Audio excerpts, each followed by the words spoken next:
지금 일렉트릭 포텐셜 전위 얘기를 할 건데요. 저희 배터리가 있습니다. 얘네들은요, 이 안에 화학 에너지가 이제 저장되어 있는 거예요. 여기 있는 걸 가지고 이 에너지를 우리가 쓰는 거예요. 에너지라는 건 뭐냐면요, 여러분들 따라하세요. 에너지는 크게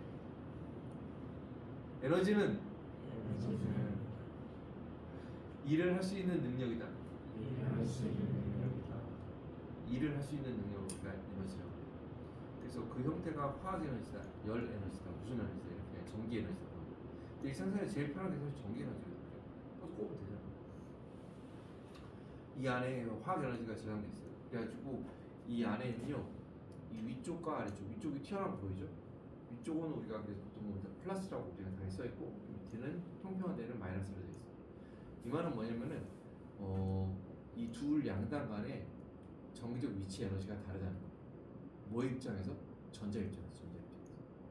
전자 입장에서요, 여기가 정기적 위치 에너지가 제일 높고요, 전자는 마이너스거든.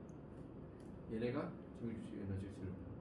왜냐면 이 안에서 이제 무슨 뭐 망간이 있고 뭐가 있던 하면서 그 안에 또 전자 있으면서 전해질량 있으면서 그 안에서 쟤네끼리 플러스 마이너스 이렇게 쭉 잡아당기고 밀고 인력 청력 이라고 하죠.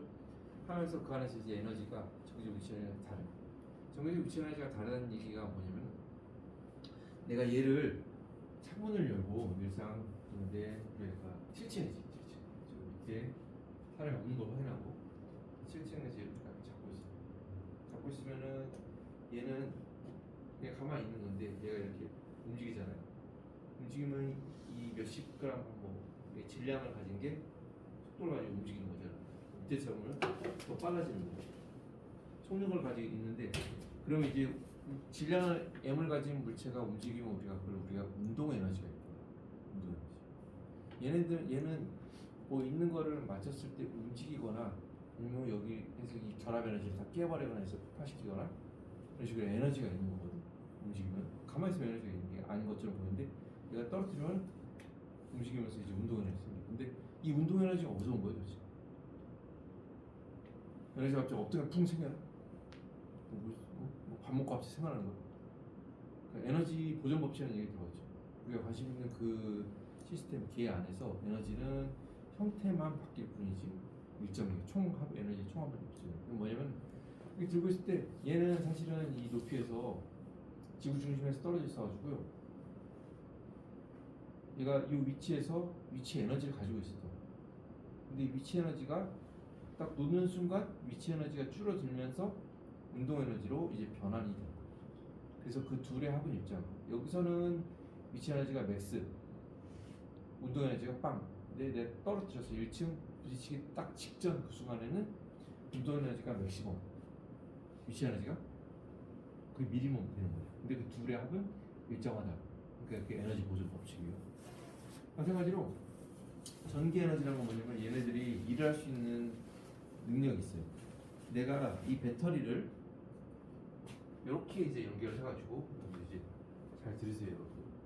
대부분이 지금 하는 이번 시간이나 하는 얘기를 처음 듣는 건 아니야. 근데 이제 듣고 좀 알아요. 이렇게 생겼어요.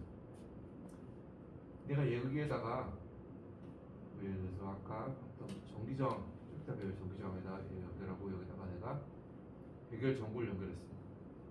그 다음에 여기다가 초등학교 때 봤던 이런 스위치 있잖아요. 스위치 연결했어. 그러면은 길이 끊겨 있죠.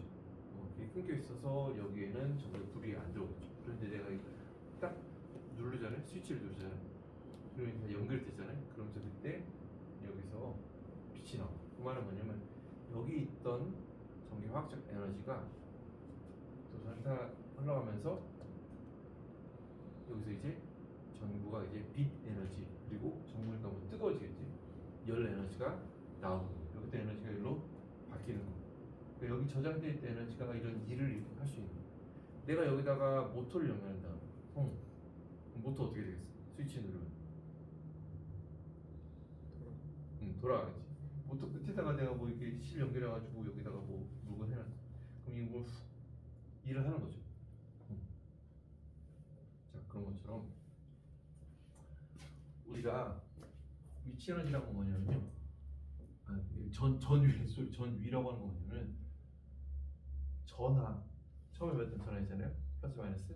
얘네 이렇게 나눠요. V는 뭐 U 나누기 C. 얘는 뭐냐면은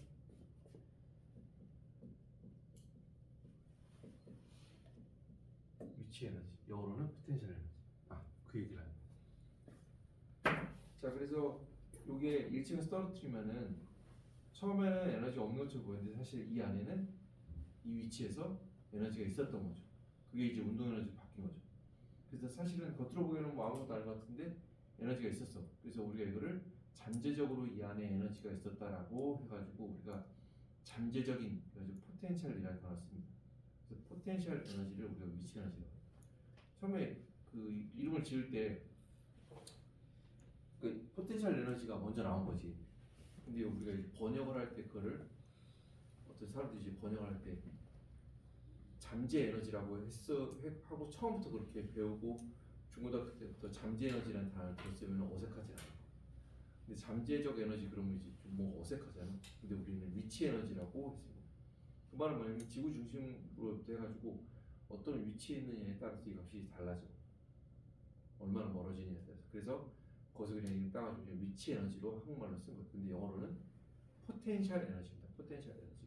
근데 그 포텐셜이 정기적인 것도 똑같이 적용이 됩니다. 에너지. 에너지의 단위는 뭡니까? 이미 앞에 이제 에너지의 단위는 단위. 우리 뭐 하고 나서 이제 실험하고 나서 단위 있잖아요. 컴퓨터만 보면 단위가 없을 수가 있지. 에너지 단위는 줄, 또 뭐? 뉴턴? 갈수록 시작하시는데. 뉴턴이 왜 에너지 단위야?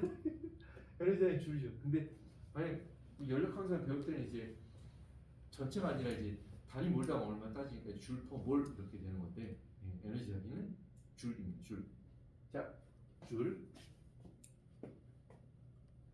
그럼 이거 잠깐 복습하자. 이 일은 힘 곱하기 변이. W 이퀄 FS 또는 W. 여기 S 말고 또 다른 걸 뭐 썼을 것 같아. FD나 FL이나 뭐 그런 거 썼을 것 같아. 이거 변이고 단위가 미터. 힘은 단위가 뭐예요? 힘이 단위가 뉴턴이지.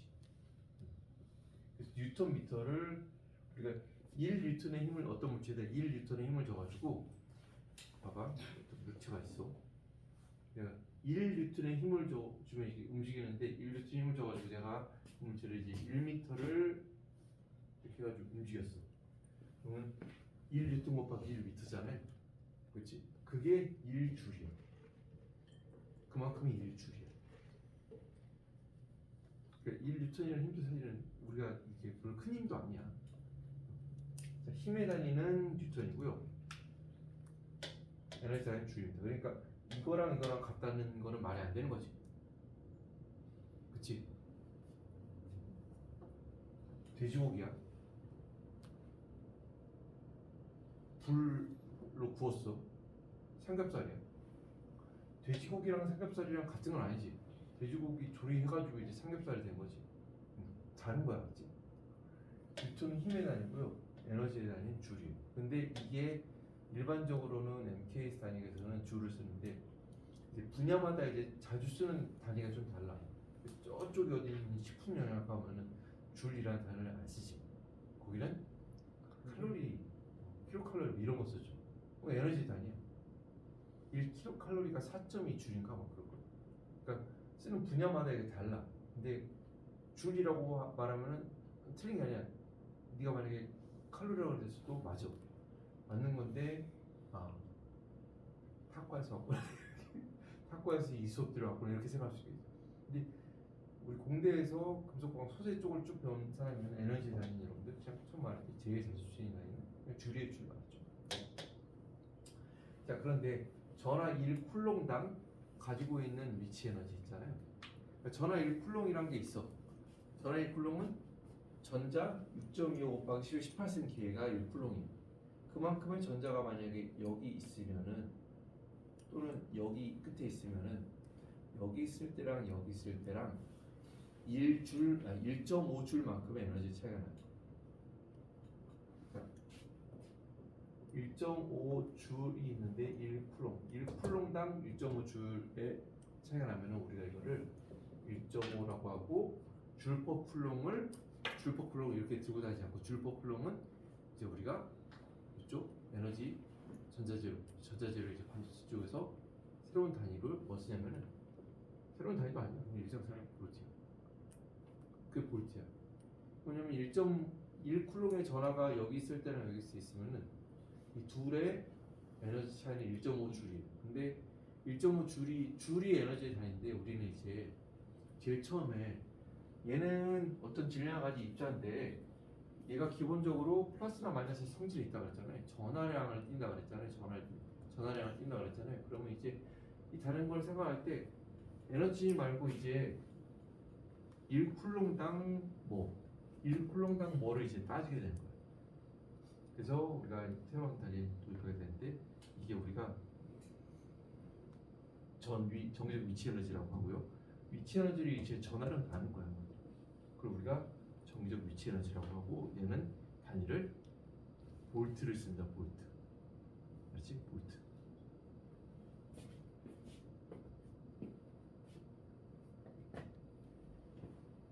자,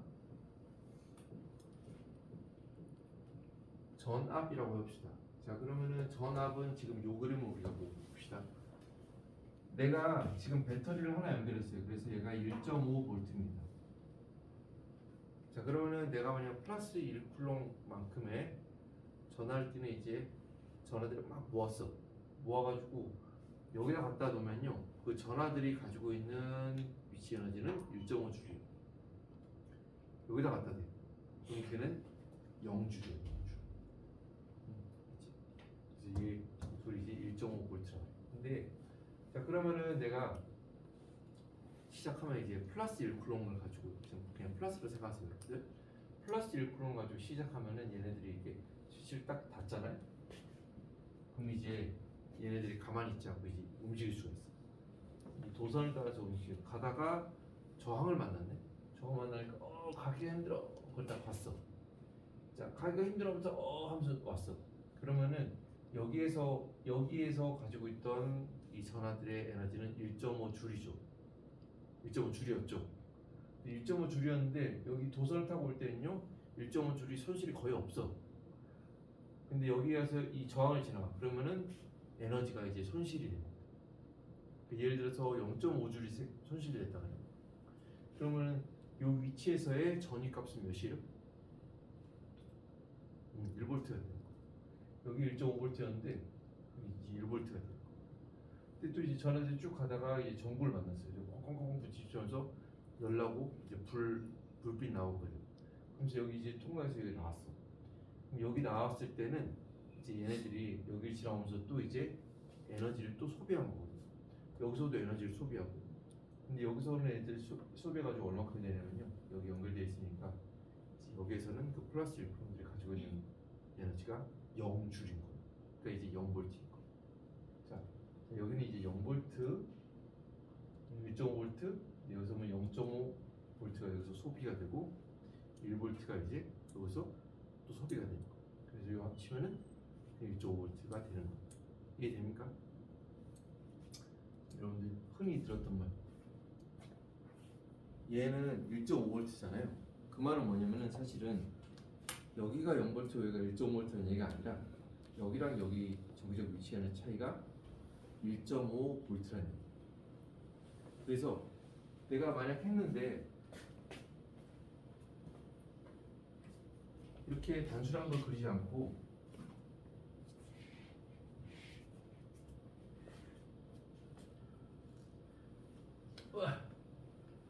그냥 어떤 복잡한 걸 했어. 그래서 거기는 저항도 여러 개 있고 여기는 뭐 전구도 있고 또 여기는 또 뭐 모터도 있다 그래요. 그래서 이 안에 쭉쭉 다 연결해가지고 이게 다 연결되게 이제 다 이어지게 해놨어. 그랬을 때 요번에는 해보니까 내가 정기적 위치 에너지를 이제 멀티미터 같은 걸 딱 찍어보니까 여기는 뭐냐면은 예를 들어서 얘가 0V가 나왔어. 여기가 0V. 그럼 여기 몇 볼트야?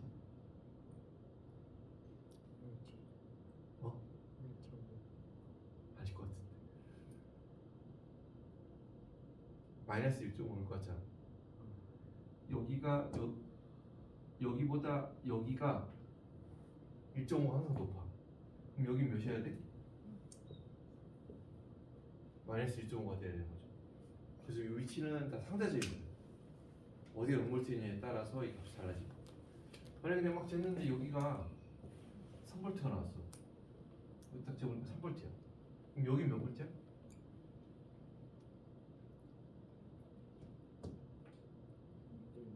여기 이제 1.5. 이 상대적 차이가 이 끝단이랑 이 끝단이 상대적 차이가 항상 1.5V가 되는 거예요. 근데 우리가 이렇게 하면 귀찮고 복잡하잖아. 그러니까 이제 딱 해놓고 여기를 그냥 보통 다 0V가 되게 하는 거지.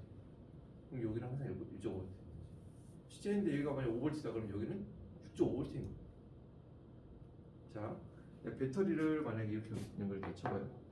똑같은 거를 만약에 내가 두 개 연결했어. 이거 튀어나왔지? 두 개 연결했어. 그러면은 무조건 여기가 0V면은 또 여기도 0V야? 그럼 붙이고 어떻게 되는 거야? 여기랑 1.5 붙는 거야? 아니잖아. 그렇죠? 그래서 어떻게 정하냐에 따라서 예를 들어서 1.5, 1.5니까 여기는 이제 3V 차이가 나거든. 그래서 얘가 0V면요, 여기는 3V인 거예요. 근데 얘가 0V잖아. 여기는 그러면 마이너스 3V예요. 그 상대적 차이가 항상 1.5, 1.5 이거 두 개 하면 3V 이렇게 되는 거예요. 상대적 차이.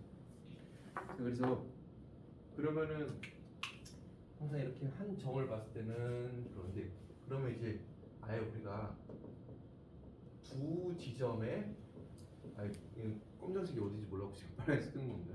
두 지점에 전위 차이를 우리가 언급을 하는 게 훨씬 더 편할 때가 많아요. 그걸 우리가 전압이라고 해요. 전압. 그래서 이렇게 하는 거예요. 내가 만약에 멀티미터 같은 걸 해서 이렇게 딱 해가지고 여기 걸리는 전압은 얼마? 그러면은 1.5V. 내가 만약에 지웠네. 여기 아까 저항 해놓고 여기 불빛 하나 해놨죠. 그래서 여기서 이제 0.5 소비되고 1 소비된다 그랬잖아요. 내가 이렇게 해놓고 이 두 양단 사이의 전기적 위치의 차이는 1.5V. 근데 이렇게 해놓고 아까 저항 하나 지나서 해놓고 이 양단 간의 전기적 위치의 차이는 얼마냐 물어보면은 0.5가 1.5에서 0.5가 빠졌으니까 1V가 되는 거야. 만약 그 전이 저항 두 개 이렇게 있었는데 여기 딱 해놓고 이 둘 간의 전위 차이는 얼마? 그러면은 0.5라고 그랬지. 그게 0.5V입니다. 그래서 두 지점의 전위 차이를 우리가 전압이라고 하고요. 얘는 좀 순수히 처음에 시작했던 저기서부터 왔던 이제 어떤 물리적인 개념인데요. 우리는 물리나 화학 하려고 하는 게 아니잖아. 그 기반으로 이제 공학이잖아, 공학. 좀 더 공학에서는 그냥 많이 쓰는 단위나 용어나 실제 쓰이는 거는 그런 게 아니라 좀 프랙티컬하게 이거예요. 전압. 두 지점 간의 전위 차이를 우리가 전압이라고 해요. 마치 이런 거죠. 위치 에너지가 있어요. 어떤 이 위치에서 있고 이 위치에서 있고 이 위치에 바닥면이 있어. 그럼 우리가 위치 에너지에서 관심 있는 거는 이 지점에서 위치 에너지가 얼마냐라는 그런 이상한 문제는 여러분들이 본 적이 없을 거예요. 그게 뭐 위치 에너지는 그냥 기억나잖아요. mgh 곱하면 되잖아. 질량 곱하기 중력가속 곱하기 높이 하면 되잖아. 근데 그런 거 안 물어보거든. 항상 뭘 물어보냐면은 이 두 지점에서의 위치 에너지 차이. 이 지점에서의 위치 에너지 차이라고. 그러니까 위치 에너지라고 하는 거는 어떤 절대적 값이 별 의미가 없어요. 항상 중요한 건 뭐냐면은 두 지점과의 차이거든. 차이 데이터 차이가 중요하거든. 그 여기서도 마찬가지. 두 지점과의 적어적 위치 에너지 차이를 우리가 전압이라고 합니다. 단위는 뭐 쓰겠어요? 단위는 뭐 쓸까? 볼트 빼기 볼트는 볼트 더하기 볼트는 몇이겠어?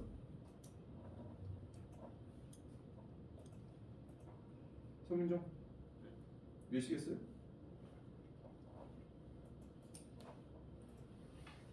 전 압의 단위는? 볼트예요, 볼트. 자, 자신감을 가지고 틀리면 잠깐 2초 쪽팔린 거 빼고 없어. 그 아직 지금 이름 안 불린 사람들 뭐 나는 그 앞에 안 앉아서 다행이다, 나는 뒤에 안 앉아서 다행이다 이렇게 할 수도 있죠. 다 물어볼 거야. 다 물어볼 거야.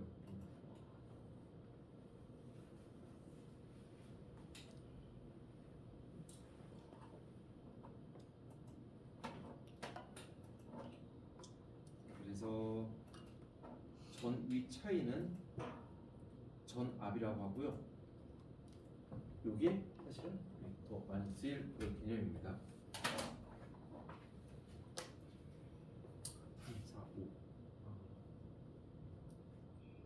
4.5라고 해서 4.5 4.5 컵페이스터 한번 요거 이제 반도체에서 계속 나오는 거 되게 중요해요. 되게 간단한데 중요해요. 내가 만약에 저기 배터리를 이렇게 두고요, 금속 도선을 이렇게 연결했습니다. 오케이? 자, 그런 다음에 여기에다가 금속 평행판 이렇게 놓고요, 둘을 이렇게 띄워놨어요. 그러면은 이 둘은 물리적으로 자, 둘만 일어나서 잠깐 뒤에 가서 서 있어. 잠깐만 서 있습니다.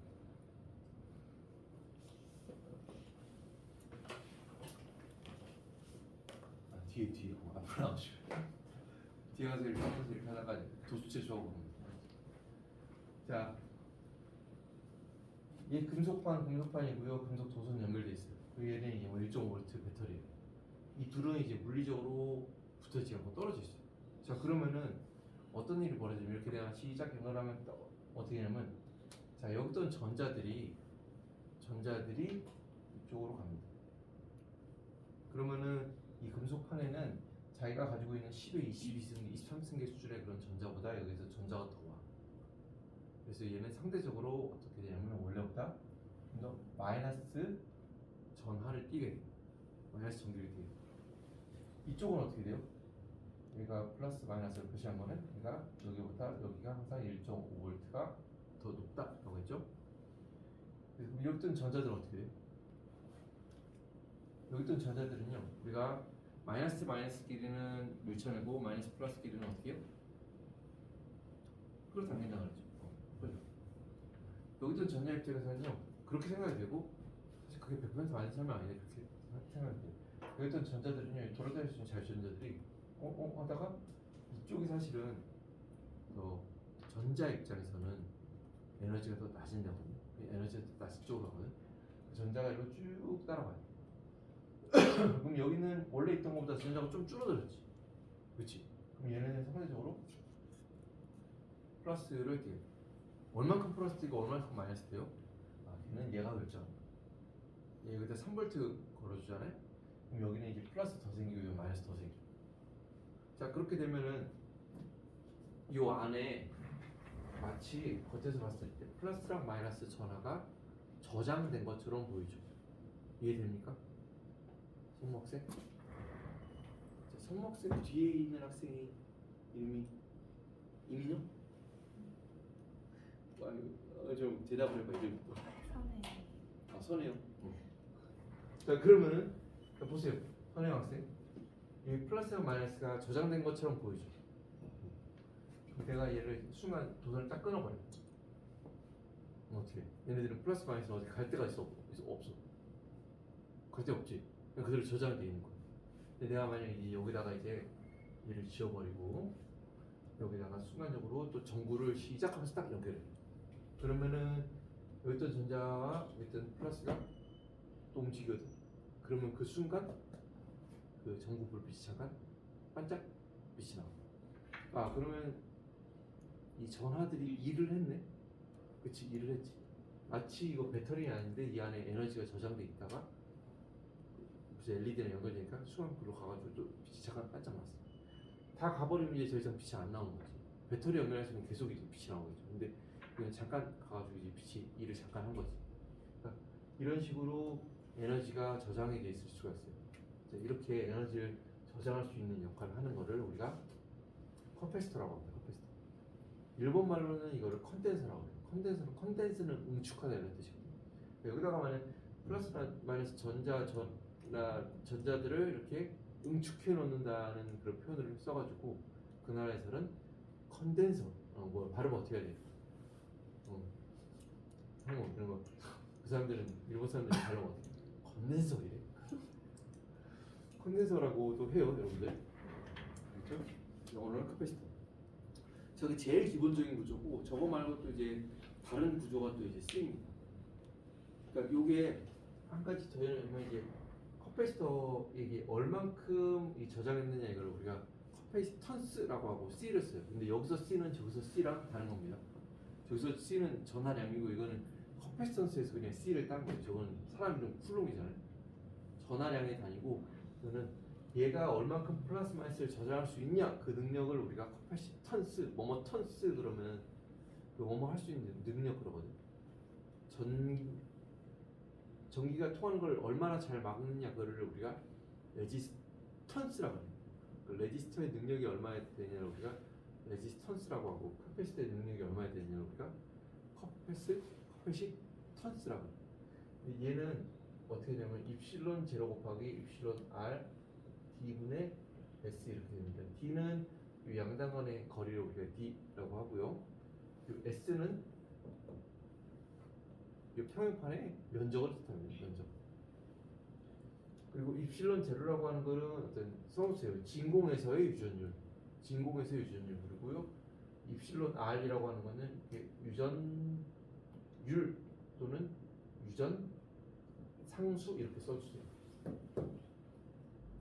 유전율, 유전 상수.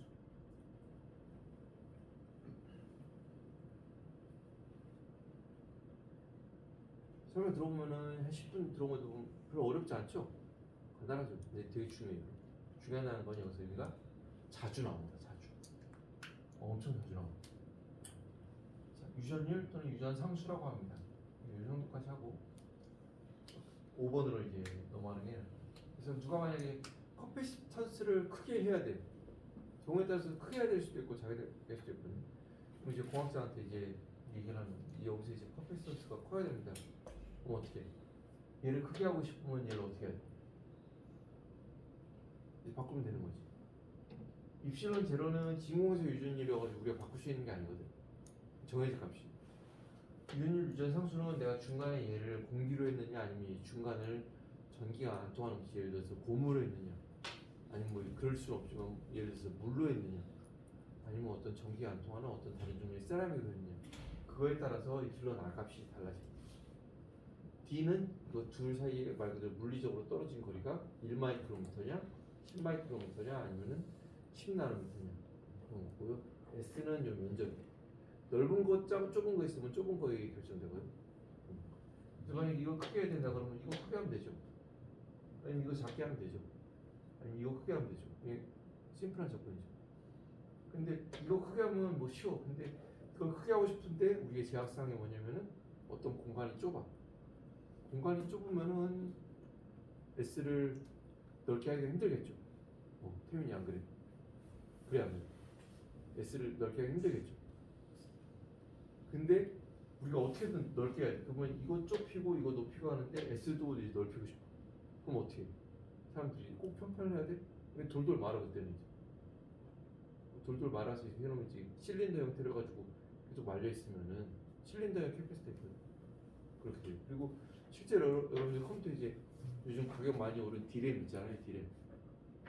D램에 캐패시터가 트랜지스터 하나, 캐패시터가 하나씩 달리거든.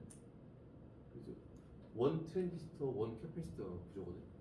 그래서 사람들이 이제 가능한 이제 좁은 면적을 많이 넣고 싶은데 하다 보니까 이제 C가 공간을 많이 차지하는 거예요.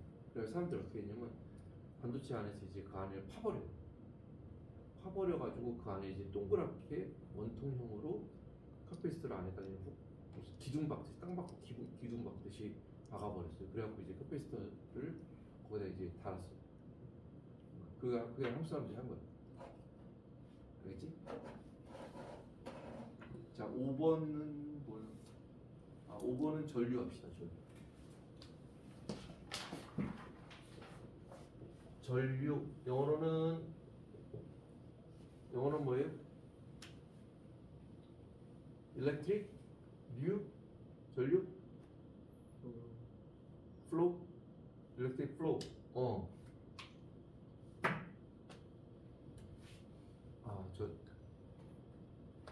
내 핸드폰 어디지? 내 핸드폰 쉬리야.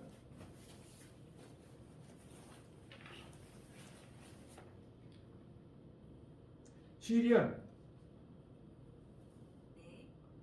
전류가 영어로 뭐야? 아니 뭐야? 너 왜 이래? 아니 초등학생도 전류는 여러분들 일렉트릭 커런트입니다. 커런트. 자 아까 아니 내 딸 초등학생 기억이잖아. 여기서 아까 거 이제 저항 하나 있고 이제 연결된 거 있잖아요. 그게 이제 스위치를 딱 눌렀잖아요. 누르면 그때 어떤 일이 벌어지냐면은 여기 안 그리고 아까 그 설명 있던 거 여러분들 기억하세요? 저항 있고 여기 LED가 있어. 연결돼서 내가 스위치를 눌렀어. 뭐 어떤 일이 벌어지냐면요. 여기 있던 전자들이요. 이 안에 전자들이 있거든. 결국 지금 얘네들 가지고 하고 있는 거예요. 결국 얘네들이 여기로 흘러. 그래서 그 램프 지나고 램프라고 해야 돼. 그 LED 지나고 저항 지나서 이렇게 돼. 이해돼요?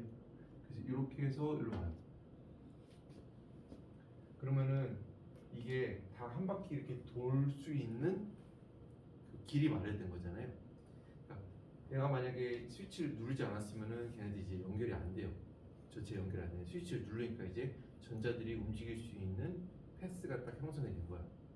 그러니까 커런트라고 하는 거는 그게 뭐가 있냐면 이렇게 순환하는 그런 의미가 들어있는 거거든요. 여러분들 화폐가 영어로 뭐예요? 화폐가 이 쉬한테 못 물어보고 있어. 화폐는 영어로 커런시입니다. 커런시. 돈이 그냥 한 군데만 딱 모여있고 더 이상 돌지 않고 있는 거예요. 그럼 경제 어떻게 돼? 안 되지. 그 계속 돌아야 되지. 어디로 가? 저기 데 갔다가 뭐 금리 높은 데로 갔다 이래야 되지. 그때 또 돌거든. 그래서 화폐를 영어로 커런시라고 해요. 그것도 커를 또 회전하다, 순환하다라는 그런 의미가 들어있는 건데. 자, 전류는 뭐냐면요. 우리가 I라고 표시하고요. 델타 T분의 델타 Q 표시해요. 어떤 시간 동안에 Q는 뭐냐면 전하량, 몇 쿨롬 있잖아. 그 전하량의 변화. 그러니까 우리가 관심 있는 어떤 면적이 있어요. 그 면적에 이제 단위 시간. 아니 잠 깼으면 들어가도 새끼. 거기서 살란 얘기가 아니야. 자 여기 이제 전자들이 그러니까 우리 그냥 요는 이제 그 뜯어보면 구리도선 있지. 구리도선 있잖아요. 구리도선을 이렇게 본 거야. 시작해가지고 전류가 흐른다 그러면 사실 그래서 뭔 일을 벌어지고 있는 거냐면 전자들이 어떤 그 우리가 관심 있는 면적을 막 지나가고 있어. 천천히 지나갈 수 있고 빨리 지나갈 수 있죠. 그러면은 시작하고 몇 초 있다 봤을 때 그 시간 동안에 델타 t 동안에 얼만큼의 몇 쿨롱의 전하량이 지나갔는지 우리가 카운팅할 수 있잖아요. 그거를 우리가 전류라고 정의합니다. 어떤 면적을 단시간 동안 지나가는 전하의 변화량을 전류라고 해요. 그래서 얘는 단위가 쿨롱 퍼 시간의 단위는 은성이 뭐라게? 이러지 말고 세컨드 크게 말해. 크게요. 뒤에 태연이 웃고 있지. 다음 거 지금 너 봐. 쿨롱 퍼 세크를 전류라고 하는 건 사실은 자주 쓰이거든. 자주 쓰이는데 줄퍼 쿨롱처럼 줄퍼 쿨롱이라고 쓰는 사람 없거든. 다 볼트라고 쓰지. 그잖아요. 다 여러분 일상생활 다 알고 있잖아요. 6볼트짜리 주세요, 1.5볼트짜리 주세요, 그렇지. 1.5 줄퍼 쿨롱짜리 주세요, 그런 사람 어딨어? 자, 얘도 마찬가지. 쿨롱 퍼 세크를 우리가 줄여서 하나로 해요. 혜민이 이걸 뭐라 하지? 좀 더 크게 해요. 우리가 사람 이름 앙페르라는 사람 이름 따서 우리가 앙페라고 쿨롱 퍼 세크. 자, 1초 동안에 1쿨롱의 전하량이 변화가 있으면 그걸 우리가 1암페어라고 해요. 1초 동안 그게 1암페어라고 그러면 감이 잘 잡히잖아. 1암페어는 여러분들 이제 겁나 큰 값이에요. 엄청 큰 값이에요. 1암페어가 그냥 내 몸에 흘렀다 이렇게. 그냥 뭐이 전선 뭐지 하면서 딱 잡았는데 내 몸에 1암페어가 흘렀다 그러면 이제 에너지 전자재로 실수 없어. 끝난 거지. 없어. 그러니까 죽는 거야. 여러분들 이제 뒤에 전자 이거 따보잖아요. 그럼 여기서 불과 한 몇 밀리암페어 이렇게 흘러. 밀리암페어도 이제 만약 수가 닿잖아. 딱 1암페어인데 값이. 발전소에서 이제 1암페어부터 이제 몇십 암페어, 몇백 암페어가 흐르는 거지. 그 정도 엄청 큰 값이거든. 근데 일반 전자기기에서는 그렇게 하면 이제 뜨거워서 못 써. 다 타버리는 안 거거든. 쓰는 범위가 달라요. 그런데 전기랑 전자랑 차이가 나요. 전기가 그 몇 킬로볼트 이상 뭐 몇십 암페어 뭐 이런 데 쓰는 동네고 전자는 몇 볼트 몇 미리암페어 몇 마이크로암페어 이런 거 쓰는 동네예요. 쓰는 그 값 자체가 달라. 발전소 그러면 이제 전기 쪽이거든. 그래서 처음에 이제 많이 생산해서 일로 보내야 되잖아. 그럼 이제 우리 여기가 교류 220볼트가 들어오는 거죠. 교류 250볼트를 이제 연결해가지고 중간에 아답터 연결해가지고 뭐 20볼트를 다운시켜서 여기다 쓰고 핸드폰 다운시켜가지고 거기다 이제 몇 볼트를 이제 충전하는 거 그런 거잖아요. 자, 전류는 쿨롱 퍼 세크 해가지고 이렇게 적어놔. 자, 그런데 전류 말고 이제 어떤 면적을 우리가 고려해야 될 때가 있어요. 그리고 우리가 전류 밀도라는 개념을 또 접합니다. 얘는 뭐냐면은 I 나누기 A. A는 면적이거든. 그러니까 암페어 퍼 미터 제곱 또는 암페어 퍼 관습적으로 센티미터 제곱. 단위 면적당 전류가 얼마나 흘리느냐가 우리가 전류 밀도라고 합니다. 전류 밀도. 전류 밀도는 전류값 나누기 거기 전류가 이제 흐르는 그 단면적이거든. 예를 들어서 똑같은 1암페어가 흘러도 요만한 면적이 흐른 거랑 요만한 면적이 흐른 거랑 이 안에서 발생되는 열이나 그런 건 다를 거 아니에요. 그래서 이제 더 작은 면적으로 하면은 전류 밀도가 더 높아지는 거죠. 같은 1암페어가 요만한 데 지난 거랑 요만한 데 지나면은 밀도가 더 높은 거잖아요. 왜 전류 밀도라고 하고요. 얘는 보통은 J로 표현해요. J는 I 나누기 A. 그리고 또 하나 써줍시다. J equal NQV로 우리가 이거는 기억을 해둡시다. J equal NQV. J equal NQV. 그래서 내가 어떤 소재가 있는데 여기 전류를 많이 흐르게 하고 싶어. 그러면 J equal NQV 돼요. Q는 뭐냐면은 저거예요. 1.6 곱하기 10^19 쿨롱 우리가 전하량 Q라고 하고요. N이라고 하는 건 뭐냐면요. 개수 퍼 센티미터 3승. 단위 부피당의 개수. 우리가 이걸 농도라고 하거든요. 단위 부피당에 전자가 몇 개 있느냐. 아까 10에 23승계냐 아니면 뭐 10에 10승계냐 이렇게 얘기했죠. 그거에 따라서 이 전류 밀도 값이 달라집니다. V는요? V는 이 전자들이나 이런 전하들의 속도를 말해요. 속도는 단위가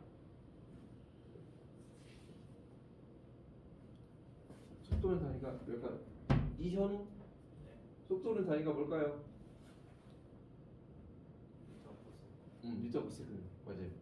미터 퍼 세컨드. 근데 관습적으로는 이쪽 분야에서는 센티미터를 많이 쓰니까 그러니까 센티미터 퍼 세컨드. 그러면은 얘의 단위는 개수 퍼 센티미터 3승.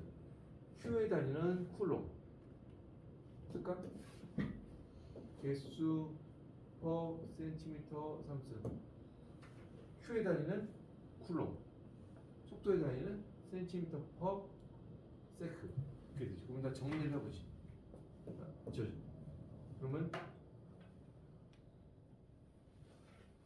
그럼 어떻게 되냐면은 얘는 개수 쿨롱 퍼 세크 센티미터 제곱 이렇게 되죠. 되죠? 근데 귀찮지 않아요 이거? 아까 얘는 뭐라고 그랬어요? 암페어. 뭐? 전류에 대한 암페어, 면적에 대한 센티미터 제곱. 그게 이제 전류 밀도의 단위인데, 그러면은 암페어 퍼 센티미터 제곱이잖아요. 근데 보니까 근데 개수 이거는 단위가 아니죠. 그러니까 이건 맞아. 플로 퍼 세크가 뭐라고 했어요? 암페어라고 했죠. 그러니까 암페어 퍼 센티미터 제곱 나오네요. 전류 밀도의 단위는 암페어 퍼 센티미터 제곱이죠. J 이꼴 NQV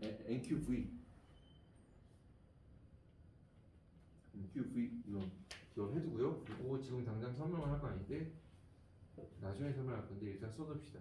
J 이꼴 NQ 하고요. V 대신에 우리가 mu E 이렇게 쓸 수 있어요. mu E 대문자 E. 얘는 이동도라고 하는 거고 얘는 전기장이라고 하는 겁니다. 이렇게 표현이 될 수가 있다.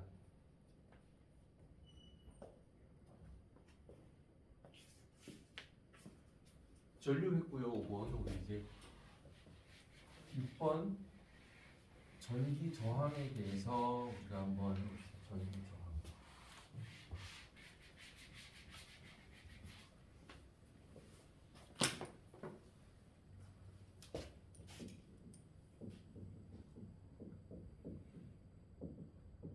영어로는 electrical resistance, electrical 레지스터의 능력 그래갖고 electrical resistance라.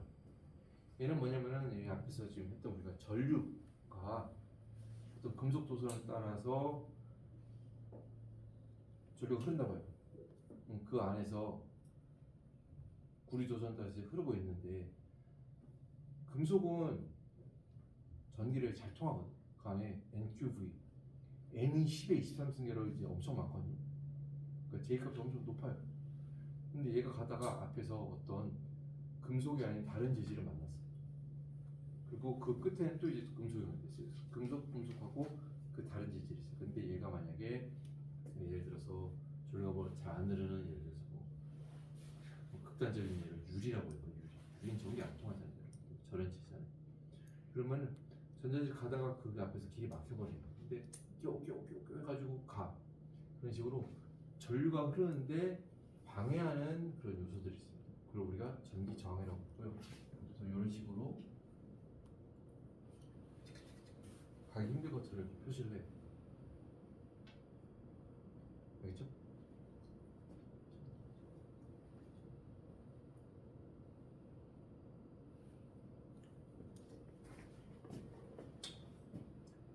이런 배터리가 있는데요. 이런 배터리들은 아니면 이제 코인셀이든 이런 게 있어. 그러면은 한쪽이 다른 쪽보다 전위 값이 1.5V가 높아, 3V가 높아. 그럼 양당 간의 전위 차이는 양당 간에 걸리는 전압은 1.5V다, 3V다 이렇게 얘기를 하는 거예요. 그런데 만약에 내가 이런 짓을 했다고 해요. 여기에다가 급속 도선을 이렇게 해가지고요. 이거를 이렇게 옆에 다 혹시 이런 얘기 들어봤어요? 배터리 화재 난다. 그런 게 이 안에 분리막 같은 게 해가지고 딱 해야 되는데 이 안에가 그냥 연결돼 버린 거. 옛날에 어떤 사람이 길에서 무슨 신기한 배터리 주셨대. 주는 거를 갖다 주려고 그러는 주머니에 이제 넣어 갔는데 오래돼서 부식된 거여가지고 이 안에가 서로 위아래가 연결이 되면 안 되거든. 위아래 여기는 전화 이클롱의 입장에서 여기는 예를 들어서 0줄의 에너지가 있었는데 여기는 1.5줄이라고 했잖아. 근데 내가 도선을 연결해 버리면은 어떤 말도 안 되는 상황이 벌어지면은 나는 여기 7층에 있어요. 7층에 있을 때 이제 위치 에너지 값이 있잖아요. 1층이랑 7층이랑 위치 에너지 값이 같아져 버린 상황이 돼요. 그 말이 안 되는 상황이죠. 그러니까 여기랑 여기랑 연결돼 버리면요, 그 상황을 이 시스템에서는 못 버텨요. 그래서 열이 급격히 발생하면서 얘가 이제 타버리는 거야. 타버리면 다행이지. 일단 폭발해버려. 그렇게 절대 하면 안 되거든. 그런데 만약에 내가 여기에다가 중간에 이걸 연결해줬어. 이 전기장을 연결해줬어. 그러면은 요것도 지금 위험한 상황이거든. 이것도 위험한 상황인데 그래도 얘는 그래도 아까보다는 말이 되는 상황. 뭐냐면 이제 여기다가 이제 내가 모터나 뭐 다른 거 더 연결하면 이제 아무런 없는 거지 이제. 이게 뭔 상황이냐면은 전기 저항이라고 하는 건요, 여러분들 양 끝 간에 전위차를 만들어주는 역할을 해요. 전기적 위치 에너지가 만약에 금속 도선이 있어. 금속 도선에서 얘가 1V면요, 여기도 1V고 여기가 3V면 여기 3V. 금속 도선에서는요 전위차라는 게 없어요. 근데 내가 이 양 금속 간에 전위차를 만들어 주면 어떻게 되냐면 여기다가 저항을 연결해 줍니다. 그러면 그 저항이 하는 역할이 그 저항 양당 간의 정기적 위치 에너지 차이를 만들어주는 역할이에요. 알겠죠? 자, 그게 저항 역할입니다. 저항의 역할이 단순히 전류 흐름을 방해하는 게 아니라 전류 흐름을 방해하지. 근데 왜 흐름을 방해하냐? 그 양단 간의 정기적 위치 에너지 차이를 만들어주려고 하는 거예요. 왜 만들어줘요? 아, 그래야지 우리가 다른 걸 동작을 시킬 수가 있거든.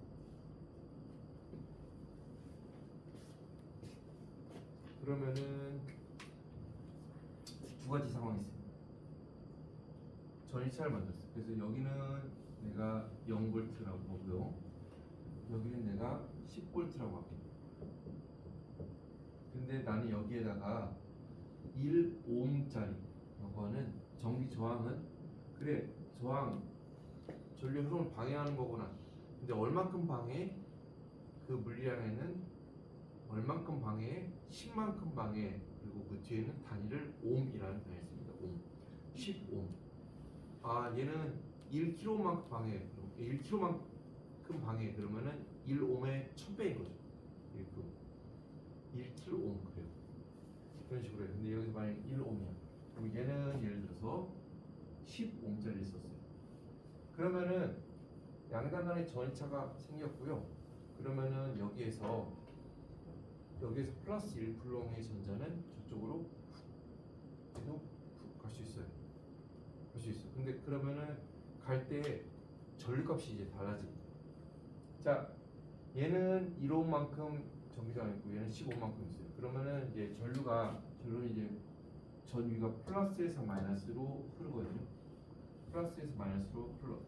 이를 I1, I2라고 합시다. I1과 I2 중에서 어떤 게 더 클까요?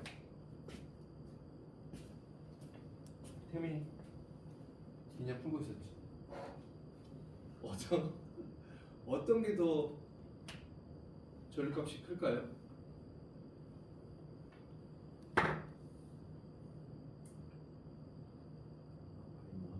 I1 왜?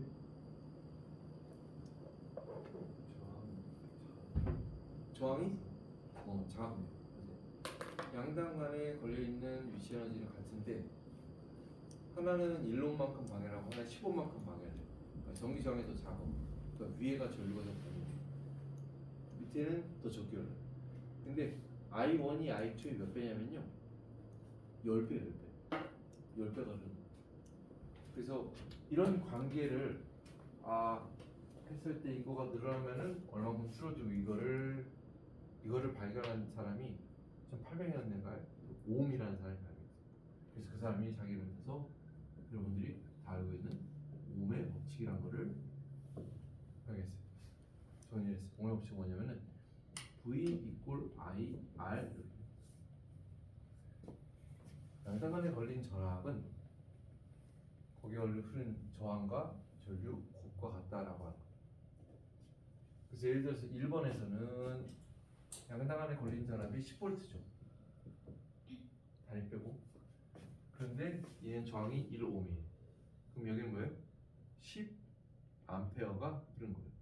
근데 2번에서는 양당 안에 걸려있는 전압이 10V죠. 근데 저항값이 10ohm이죠. 그러면은 여기 흐르는 I2는 몇이야? 이거. 얘는 볼트, 암페어 옴 가지고 V 이꼴 IR이랑 관계식 있어요. 오케이? 그래서 내가 여기서 만약에 100옴짜리를 썼다. 그러면 이제 3번에서는 이제 0.1 암페어만 흐르는 거지. 그래서 V 이꼴 IR 엄청 중요해요. 여러분들 대학생 때 처음에 와가지고 그럼 좀 어려운데 F 이꼴 MA는 기억나잖아. F 이꼴 MA는 기억나잖아. F 이꼴 MA만큼 중요한 거예요. 이쪽 동네에서 V 이꼴 IR. 형태가 엄청 복잡해요. 성모 여기 무슨 익스포넨셜 들어가 있어. 여기서 뭐 로그 함수 들어가 있어. 뭐 없지. y 이꼴 ax 이런 식으로. 그리고 v 이꼴 ir이잖아. 되게 간단한 거잖아. 그러니까 요거. 근데 내가 만약에 이건 똑같은 건데 너 전류에 대해서도 관심 있다 그러면 I 이꼴 R분의 V 이렇게 쓸 수 있는 거죠. 근데 내가 이거는 거기서 지금 저항에 대해서 좀 관심 있다 그러면 R 이꼴 R분의 V 이렇게 되는 거죠. 근데 이거 셋 다 똑같은 건데 내가 어떤 것도 관심 있냐에 따라서 그걸 이제 좌변으로 옮기면 보이잖아요. 그래서 V 이꼴 I 이꼴 R분의 V 이거 여러분들 되게 간단해 보이는 폼이지만 되게 중요해요, 여러분들. 이걸 모르고 이제 하면 뒤에 이제 할 리가 없어. 자, 6번 정리점. 7번은 우리 반도체 봅시다. 반도체.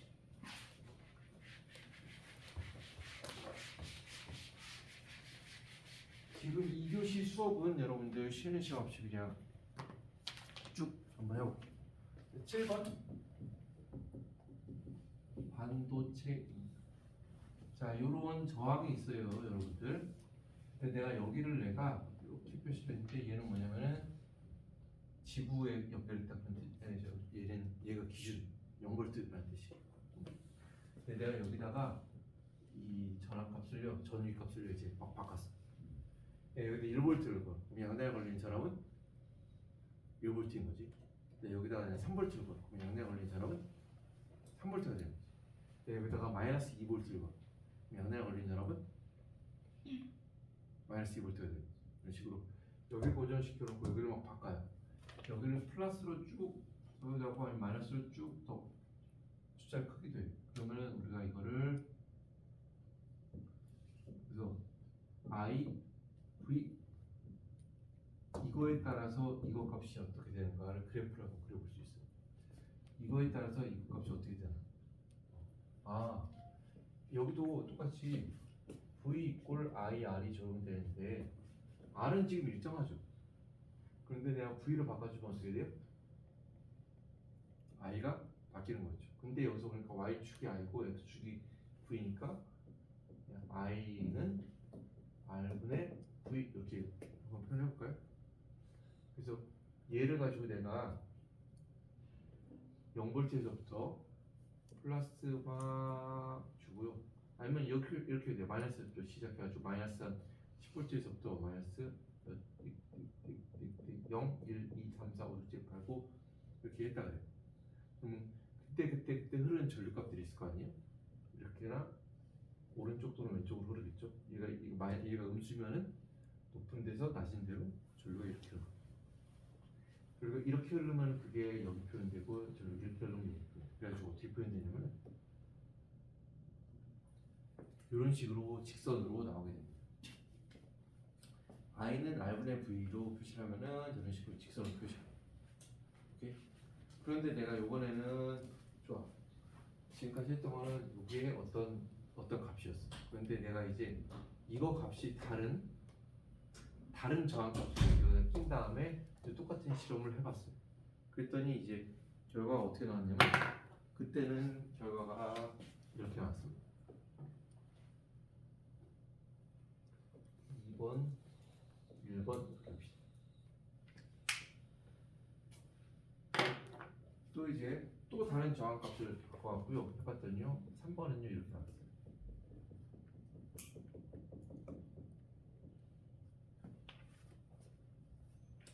자, 그러면은 어떤 게 전류가 제일 잘 흐르나요? 1, 2, 3번 답은 하나예요. 은성이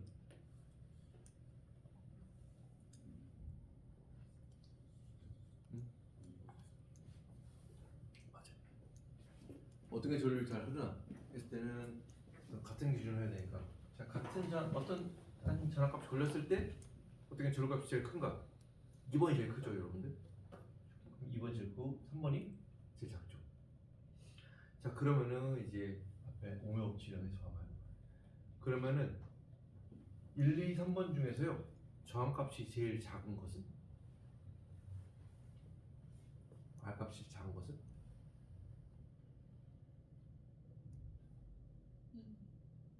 제일 큰 것은?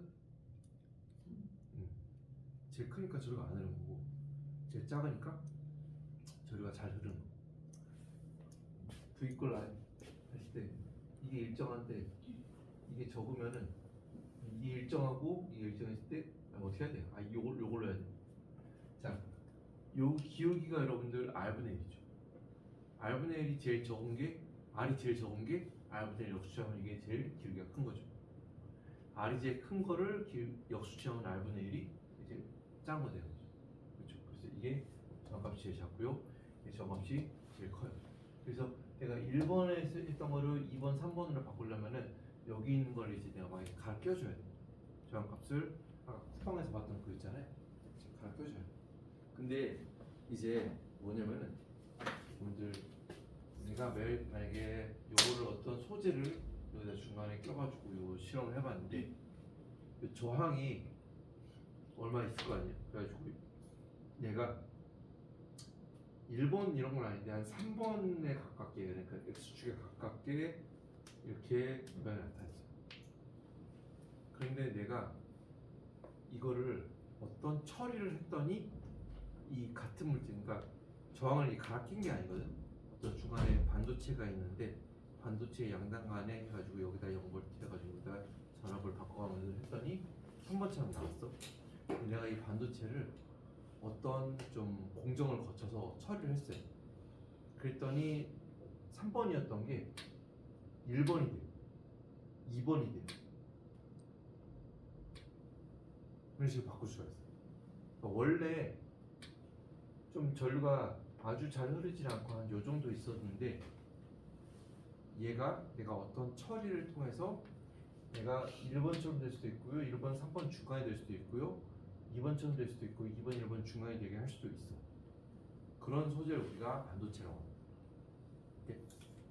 그러니까 전기 전도도라고 하는 게 있는데 그러니까 별로 전기 통하는 정도가 오히려 좀 X축에 가까웠어.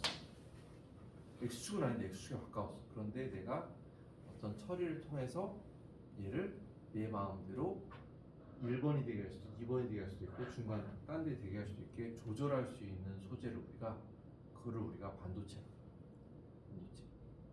이해되죠? 자, 만약에 극단적으로 내가 이걸 했는데 이번에 만약에 전류값이 이렇게 흐른다 그러죠. 그냥 Y축이 붙어 있는 거죠. 근데 또 어떤 건 했는데 걔는 전류값이 그 X축에 거의 붙어 있어요. 그럼 그러니까 A와 B가 있는데요. A와 B 중에서 도체는 어떤 거? 도체, 부도체. A, B 중에서 도체는 A야, B야? B. 도체라는 거는 전기가 잘 통하는 거죠. 그러니까 전류가 그냥 많이 흐르거든. 저항이 적은 거거든.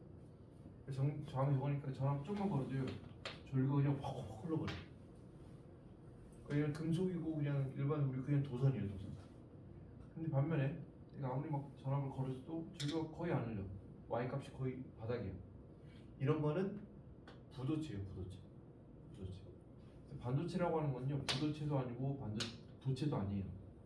중간에 위치해 있는데 얘가 처음에는 오히려 이쪽이 아니라 오히려 좀 더 이쪽에 가까운 값을 보여요. 근데 내가 이걸 어떤 처리를 해주면은 얘가 이렇게 될 수도 있고 이렇게 될 수도 있고 이렇게 될 수도 있어. 이거를 내가 마음대로 컨트롤 얼마나 흐르는지 내가 마음대로 조절할 수 있어. 도체는요 여기 있어요. 조절 못해. 부도체는요 여기 있어요. 조절 못해. 근데 반도체는요 여기 범위를 내가 왔다 갔다 할 수 있어요. 그러니까 인간이 조절할 수 있는 거예요. 알겠지? 그리고 우리가 반도체라고 합니다. 이해되죠, 여러분들?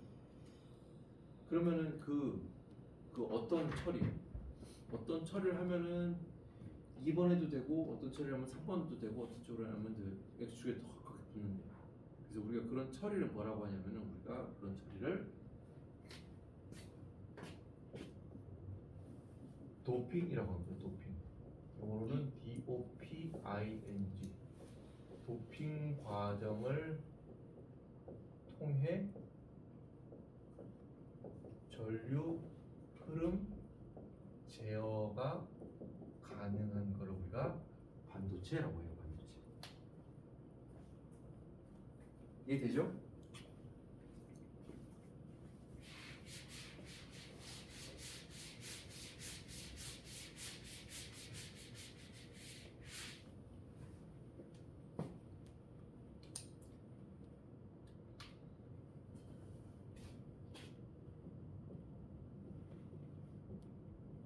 소자는 어떤 정기적 기능을 띤 부품을 우리가 소자라고 하고요. 영어로는 디바이스라고 해요. 디바이스. 이게 좀 법령적인 용어로는 어떤 무슨 모바일 디바이스, 기기 이런 뜻인데, 그보다는 일단은 어떤 걸 해야 되면 이런 거 안에 들어있는, 이 안에는 여러분들 저항도 들어있고요, 반도체 소자도 들어있고 있는데, 걔네들 어떤 정기적 기능을 띠는 하나하나를 모두 우리가 디바이스라고 해요. 소자라고 해요. 이 소자는 예를 들어서 아까 우리가 배웠던 저항이죠.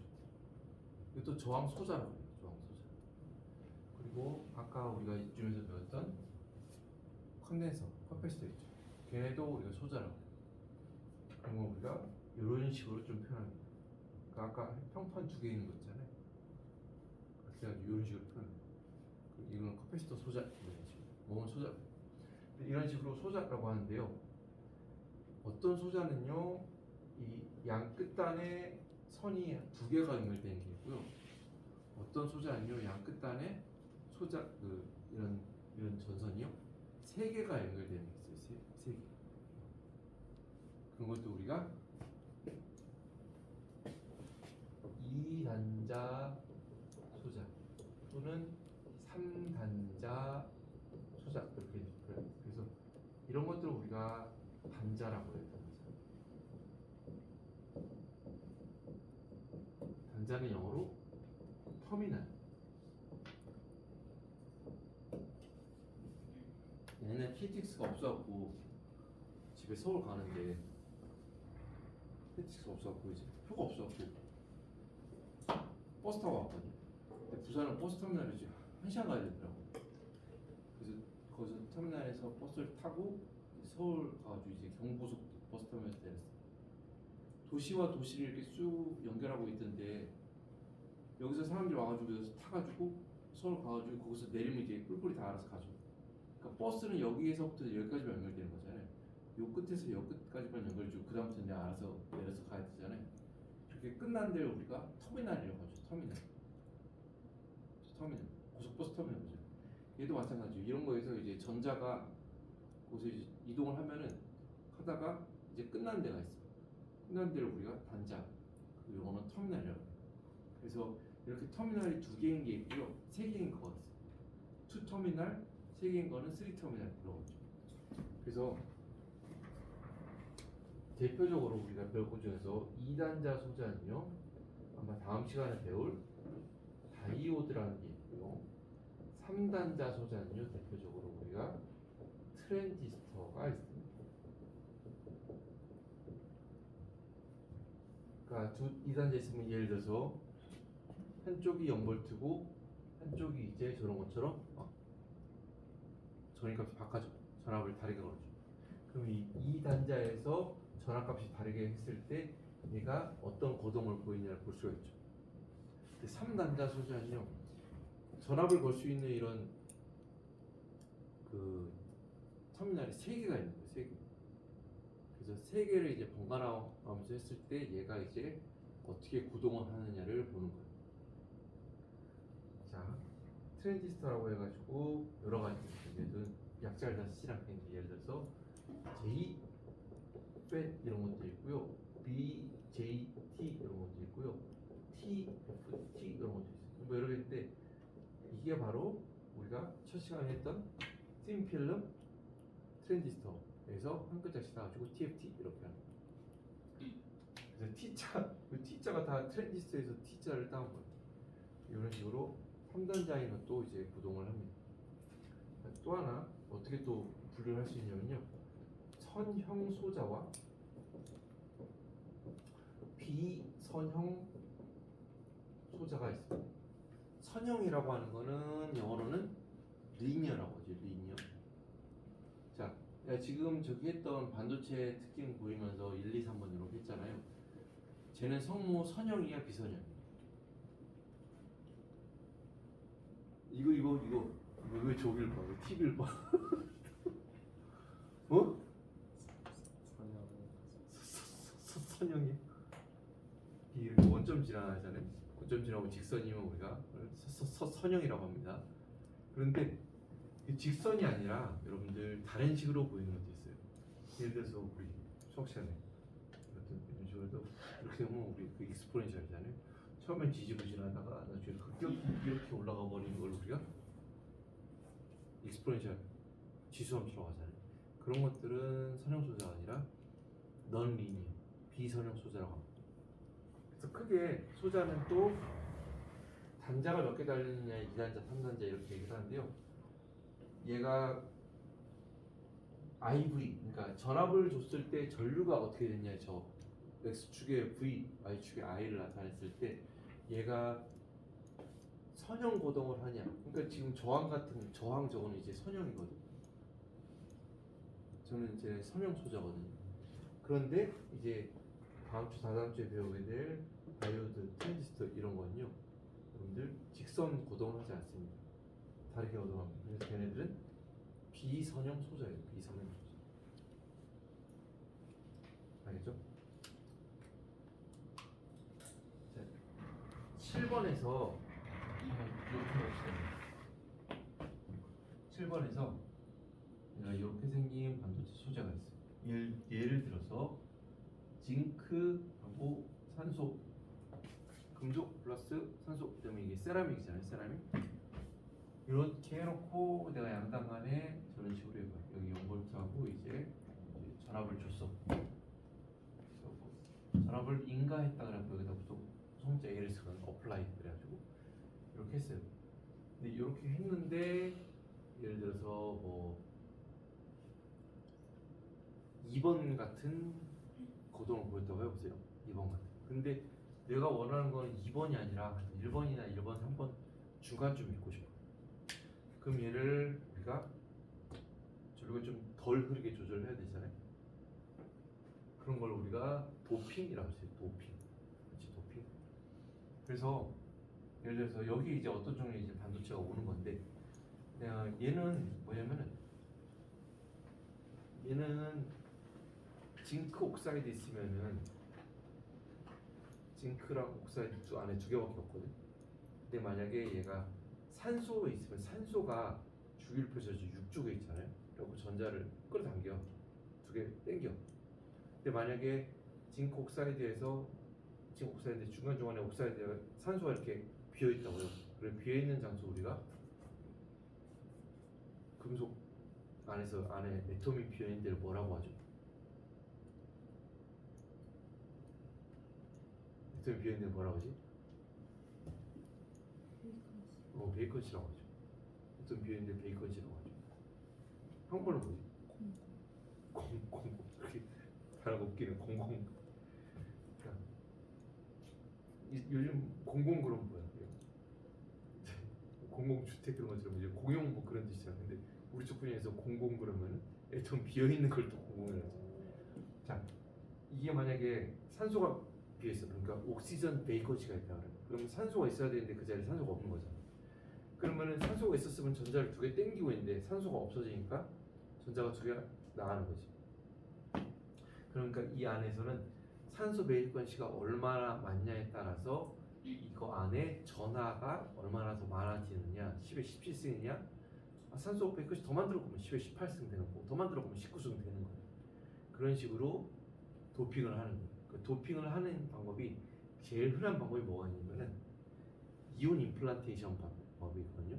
그건 이제 반도체 공정이나 아니면 이런 고체물에서 분명히 배웠어요. 근데 이온 임플란테이션 방법이 아니라 그러니까 이제 반도체 종류가 뭐냐, 얘가 뭐 두께가 뭐냐 그런 거에 따라서요. 내가 도핑을 할 수 있는 방법은 이제 다 달라집니다. 그래서 이거 같은 경우는요. 얘가 이제 산소 베이커치를 조절하면은 근데 내가 만약에 얘가 너무 전류가 좀 잘 흘러 2번이 근데 난 좀 안 흘게 하고 싶어 1번이나 3번 되게 하고 싶어 그러면은 여기에다가 산소를 더 공급해 줘야 돼 있는 산소를 뺏어야 돼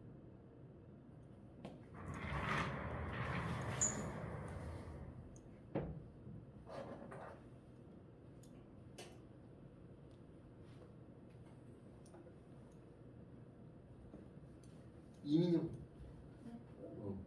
어떻게 해야 돼? 지금 우리 회사에 명운이 걸렸어요 저거 이제 1번으로 하면 이제 2번으로 하면은 고객들이 이제 못 해먹겠대 전류가 너무 많이 흐르는데 안 흘게 만들어 달래 왔어 이제 어떻게 해? 산소를 더 없애야 돼? 더 줘야 돼? 더 넣어야 될 거. 아, 더 넣어야 돼? 혹시 왠지 사실 왠지는 그 지금 말했던 건 설명하는데 왜? 어? 모르겠어. 둘 중에 안 찍은 거야? 그럼 옆에 있는 공은 이제 옆으로 다시 넘어가 선에 어떻게 된 거야? 다음 팀 둘이 떨어져 앉은 거야 이제 전류를 더 안 흐르게 하고 싶어요 그럼 산소를 집어넣어야 돼? 아니면 산소를 빼야 돼?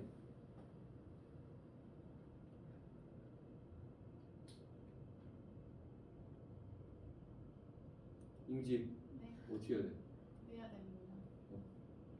산소를 빼야 돼? 네. 앞에 학생도 웃고 있는데 산소를 빼면은 옥슨 베이커시가 생기죠. 그럼 전자가 더 많이 생기죠. 전자가 더 많이 생기면 전류가 더 흘러요, 덜 흘러요. 더 흐르는. 덜 흐르게 해야 된다니까 지금 반대로 가고 있어 지금. 덜 흐르게 해야 돼. 그럼 어떻게 해야 돼? 산소를?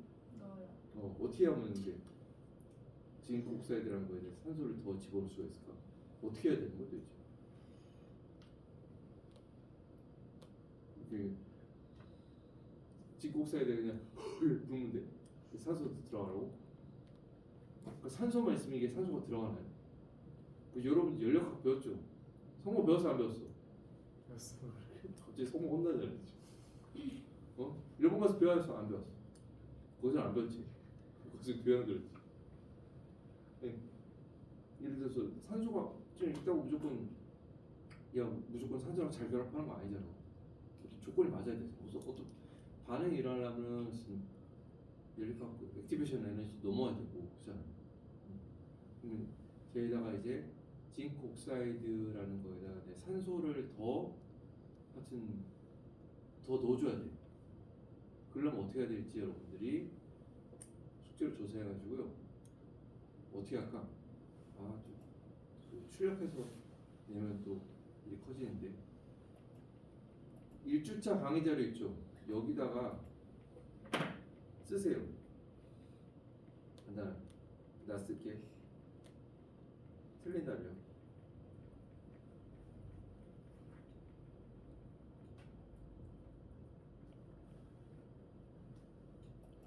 써놨는데 내가 뭐라고 그 1주차 오리엔테이션 자료 강의 자료 있잖아요. 여러분 다운받은 거 그 밑에 댓글에 할 수 있잖아요. 그 댓글에다가 쓰세요. 그럼 이름이랑 나오거든. 근데 나도 썼어. 근데 틀린 답 써놨으니까 내가 뭐라고 썼는지 한번 가서 일단 보세요. 그러니까 저거를 어떻게 해서 산소를 더 해가지고 도핑을 조절을 하는지를 여러분들이 한번 방법을 쓰세요. 좀 기한. 오늘이 3월 9일이지. 기한 금요일까지. 알겠죠?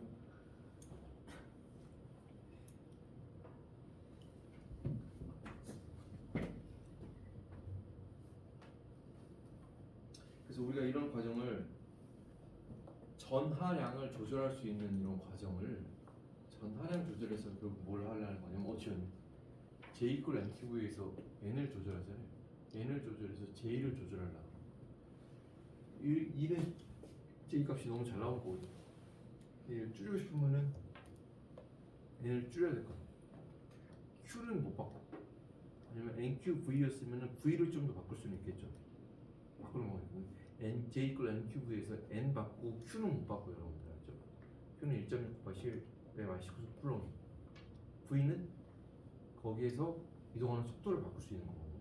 그럼 바꿔줘야 돼. 자, 그래서 우리가 그런 과정을 도핑이라고 합니다. 도핑. 그래서 기억을 해주세요, 여러분들. 도핑이라고 하는데 지금 예로 들어서 실전스럽게 이렇게 하려고 그랬는데 이렇게 해가지고 숙제 나면 이게 그 여러분들 PBL이요. 회사에 명운이 걸렸다. 상황 중에서 틀리면은 독박 쓴다. 어떡하죠? 퇴사할 거야. 자, 예를 들어서 실리콘 같은 경우는요. 내가 만약에 도핑을 하나도 안 하잖아요.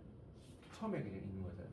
그러면 우리가 영어로 인트린직 세마이컨덕터라고 합니다. 인트린직은 그냥 본질적인 거지. 그러니까 도핑이 하나도 안 돼 그냥 생반응질 그는 거의 안 쓰이거든요. 근데 그랬을 경우에 J 이꼴 NQV에서 N이 1.0가 1.5 곱하기 10의 10승 퍼 센티미터 3승입니다. 가르쳐 높이의 전자가 10의 10승계 있는 그 수준이 실리콘에서 도핑을 하나도 안 했을 때. 근데 내가 도핑을 해주면 얘가 이제 10의 15승, 16승, 17승, 18승, 19승 이렇게 바뀌거든요. 도핑을 해. 그 도핑을 하는 과정이 실리콘에서 이온 임플란테이션이라는 공정으로 하는데요. 내가 요거까지 하고 요런 공정 그 도핑 얘기하고 오늘 수업은 첫 수업이니까 오늘처럼 빨리 끝나는 또 없을 거예요. 첫 수업이니까 이런 거겠지. 이거를 지금 얘기를 합니다. 자, 실리콘이 아까 구조가 있어요. 근데 실리콘은 그냥 만약에 평면에서 그냥 간단하게 나타내면 이런 식으로 있습니다. 실리콘은 사족이죠. 그러니까 실리콘이 전자가 하나, 둘, 셋, 넷 있어요. 옆에도 있죠. 그래서 서로 다 그려보면은 이 주변에 실리콘이 전자가 이제 8개가 있는 상황. 여기 그리고는 여기서도 4개. 그래서 서로 겹치고 하다 보면은 얘는 하나하나 보면 이제 8개의 전자가 있는 거예요. 옆에 있는 전자랑 같이 전자를 공유하고 있죠. 공유하고 있는 걸 영어로 코밸런트라고. 베일런스가 코 겹쳤다는 얘기예요. 코밸런트 본딩이라고 해요. 근데 결합의 종류 뭐 재료학 때 배운 거 있잖아요. 그럼 그 꼭 기억해놔야 돼요. 면접 때 이상한 거 물어보는 거 아니야? 그런 거 물어봤는데 그런 거 대답을 못하는 사람이 2명 중에 1명이니까 그럼 떨어지는 거예요. 그거는 방법이 없어. 자, 공유를 이루고 있어요. 그런데 내가 만약에 이온 임플란테이션 방법이란 뭐냐면은 실리콘은 4족인데 4족 말고 주기율표에서 3족이나 5족을 내가 여기다 쏴줘. 그러면 어떤 일이 벌어지냐면 기존에 있던 실리콘이 펑 튕겨나가고 여기 예를 들어서 5족인 아세닉, 비소가 이렇게 들어오냐. 그럼 5족이니까 주변에 전자가 5개죠. 그렇죠? 그러면은 원래 있던 것보다 전자가 하나 더 이렇게 생겨요. 근데 얘는 결합을 되게 약하게 하고 있거든요. 그래서 얘는 좀만 시간이 지나면은 얘네들이 자유롭게 돌아다닐 수가 있어요. 그러면은 내가 J 이퀄 NQV에서 이거 하나 넣어주면 N이 하나 늘어난 거네. 근데 내가 얘를 만약 도핑을 단위 부피당 10의 17승계가 되도록 아세닉을 막 쏴줬어. 그리고 걔네들이 이제 다 이제 하나씩 1당 100이 아니라 1당 1로 이렇게 전자를 하나씩 내놔. 그러면은 요 시스템에는 기존의 10의 10승계의 전자의 수준에서 갑자기 전자가 10의 17승계가 돼버려요. 그럼 J 이퀄 NQV에서 N이 바뀌었죠. 그러면 뭐 처음에 도핑하면서 잘 안 흐르던 게 이렇게 조리가 확확 흐르는 걸로 바뀔 수가 있어요. 그러니까 이런 과정 우리가 도핑이라고 해요. 근데 도핑을 하는데 두 가지가 있어요. 기존의 거에 비해서 인트린직 세마이컨덕터라고 했죠. 도핑 안 한 거에 비해서 내가 5족을 섞어주면은 얘가 전자가 이 안에서 도미넌트하게 되거든요. 근데 내가 만약에 3족을 여기다만 섞어줘. 그럼 예를 들어서 여기다 보론 같은 걸 섞어주는 거죠. 그럼 실리콘일 때는 전자가 4개인데 실리콘 풍 밀어내고 보론 들어오니까 보론요 전자가 주변에 하나 둘 세 개 3쪽이에요. 그래서 하나 둘 셋 넷 다섯 여섯 일곱에서 원래 아까 8개였는데 하나 그냥 빈자리가 생겨버린 거예요. 빈자리. 전자의 빈자리가 생겨버린 거예요. 전자의 빈자리가 생겼는데 얘는 이제 결합이 이렇게 딱 가만히 있는 게 아니고요. 분명히 이제 열 에너지 0 켈빈이 아니라 열 에너지에 의해서 얘는 이제 전자를 움직이고 있거든. 그러다가 여기 있던 전자가 이렇게 슉 점프해요. 그러면은 여기가 전자가 되고 여기는 이제 빈칸이 되는 거죠. 또 막 하다가 얘가 또 일로 와. 그러면 이제 여기가 전자가 되고 여기 이제 빈칸이 되는 거죠. 그래서 한 번 떨어져서 보면은 여기 있던 빈자리가 하나 둘 셋 이렇게 옮겨오면 이렇게 전자의 빈자리가 움직인 것처럼 보여요. 그래서 우리 전자의 이런 빈자리를 우리가 이런 이쪽 세계에서는 이렇게 쓰고요. 얘를 홀이라고 씁니다. 홀. 전자의 빈자리는 홀이라고 해요. 얘는 느끼진 않겠지만 진짜 실험적으로 얘도 빈자리인데 우리가 보면 여기 빈자리야 뭐 여기는 뭐 어떤 질량이 있는 게 아니잖아요. 있잖아요. 자동차 여기 6대가 주차될 수 있는 곳이 있는데 이렇게 볼까요? 6개를 그리면 좀 많으니까 5개만 하죠. 이런 빈자리가 있었어. 주차. 내가 차를 이렇게 빼서 일로 옮겼어. 이렇게 하고 여기가 빈자리가 되죠. 이걸 옮겼어. 그러면은 여기가 차가 되는 거고 여기가 이제 빈자리가 되는 거죠. 차가 움직일 거죠. 근데 또 관점을 달리해서 보면 빈자리가 이런 식으로 오른쪽으로 움직인 거죠. 그런데 이 빈자리가 이런 고체 안에서는 어떤 일이 벌어지냐면 빈자리인데 그게 사실은 실제로는 질량이 있는 것처럼 움직여요. 질량이 있는 전자가 빈자리가 되고요. 전자가 비어있는 질량이 있는 어떤 전하가 되는 거예요. 그걸 우리가 전체에서는 홀이라고 합니다. 홀. 그래서 내가 도핑을 어떻게 해주냐에 따라서 전자가 우세할 수도 있고요. 삼쪽 같은 걸 섞어주면요 홀이 우세할 수가 있습니다. 도미노 대신에 그러면은 우리가 이거를 N형 또는 N타입이라고 하고요. 얘를 P형이라고 합니다. P형. 그래서 반도체에는 형님이 두 분이 N형과 P형 두 분이 형님이 있고 이 둘을 우리가 이제 도핑을 통해서 만들면요 이 둘을 가지고 우리가 N형, P형 이렇게 붙일 수도 있고요. 아니면 N뿔, 뭐 P 이런 식으로 뭐 세 개를 막 붙일 수도 있어요. 그에 따라서 얘가 다이오드가 되기도 하고 트랜지스터가 되기도 해요. 그렇죠? 그래서 이걸 하면 N형, P형. 여러분들 N형, P형 이거는요 이 정도 이렇게까지 안 하는데 반도체라면 저런 특징이 있는데 예를 들어서 N형, P형을 뭐 3조, 5조 도핑해서 한다 이런 거는 여러분들 반도체에서 준비하는 문과생들도 공부해서 아는 이걸 모르면은 여러분들 이제 완전히 그냥 반도체랑 금싸고 나는 죽을 때까지 금속이야 이렇게 해도 되고 아니면 이제 공학도로서 이제 어디로 갈지 몰라 어떻게 알아. 나도 20년 전에 학생했대. 근데 학교에서 지금 이런 거 가르쳐 줄지 난 상상도 안 했어. 그런 생각 안 했어 나도. 사람이라는 게 어떻게 될지 모르거든. 그래서 N형과 P형 이렇게 있습니다. 이 두 가지 있고. 자 그러면은 진콕사이드는 아까 전자가 막 옥시전 베이커치가 생긴 전자가 막 생겨나죠. 그러면은 은선 진콕사이드는 N형일 것 같아, P형.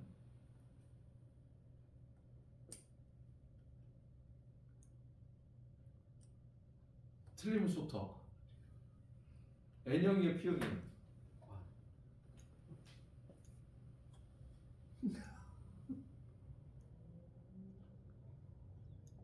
모르겠어? 뒤로 tos어요. 뒤로 이렇게 tos어요. 태민 크게 대답해봐. 진콕사이드는 N형이에요, P형이에요? P N